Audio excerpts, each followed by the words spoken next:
semuanya. Kami dari kelompok 6 akan menjelaskan apa sih itu Eco-Green. Sebelumnya kita akan memperkenalkan diri. Perkenalkan, nama saya Cinta Mustika Sari. Di sini saya akan membacakan bagian pengertian dan contoh. Perkenalkan, saya Farel. Saya Kasih. Saya Ferdian.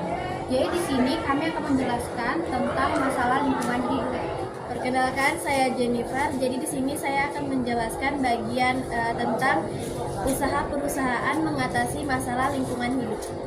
Perkenalkan, saya Iza Nur Aziz dan saya Putri Kusnul Fatimah. Jadi di sini kami akan menjelaskan tentang bagian upaya Eco-Green dalam bidang perkantoran, manajemen perkantoran. Di sini saya akan menjelaskan apa itu Eco-Green.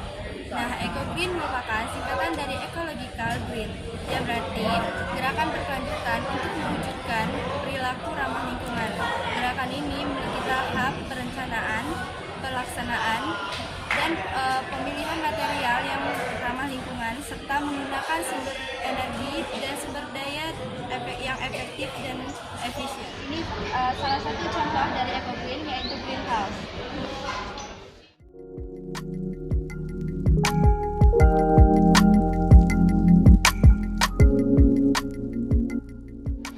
Jadi greenhouse merupakan tempat bangunan yang dijadikan sebagai tempat budidaya tanaman yang tidak sesuai dengan iklim lokal.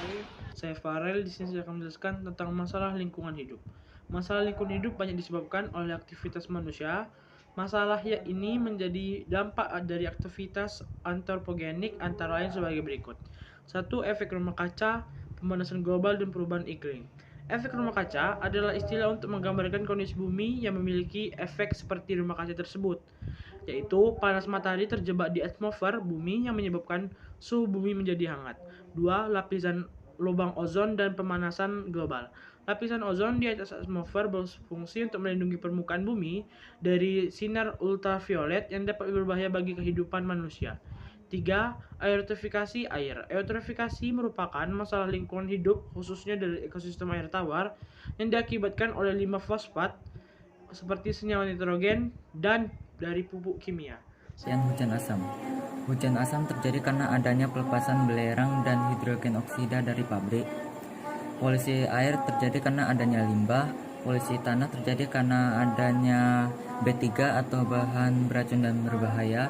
Dan polusi udara terjadi karena adanya asap kendaraan dan kebakaran hutan. Definisi dari limbah antara lain: 1.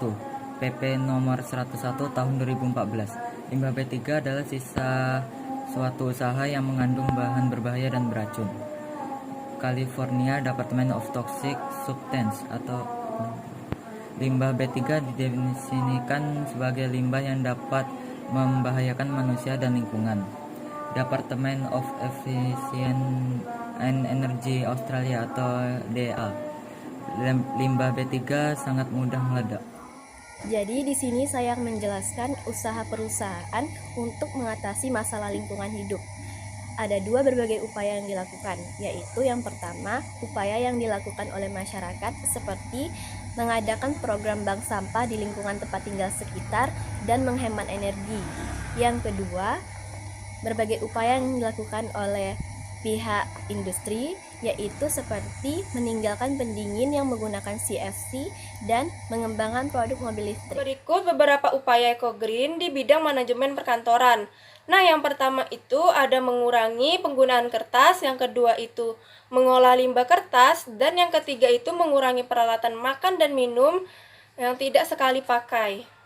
Menghemat listrik, yang kelima memisahkan sampah organik dan anorganik, yang keenam membeli sesuatu dalam kemasan besar. Jadi itulah beberapa upaya Eco-Green yang dilakukan di bidang manajemen perkantoran.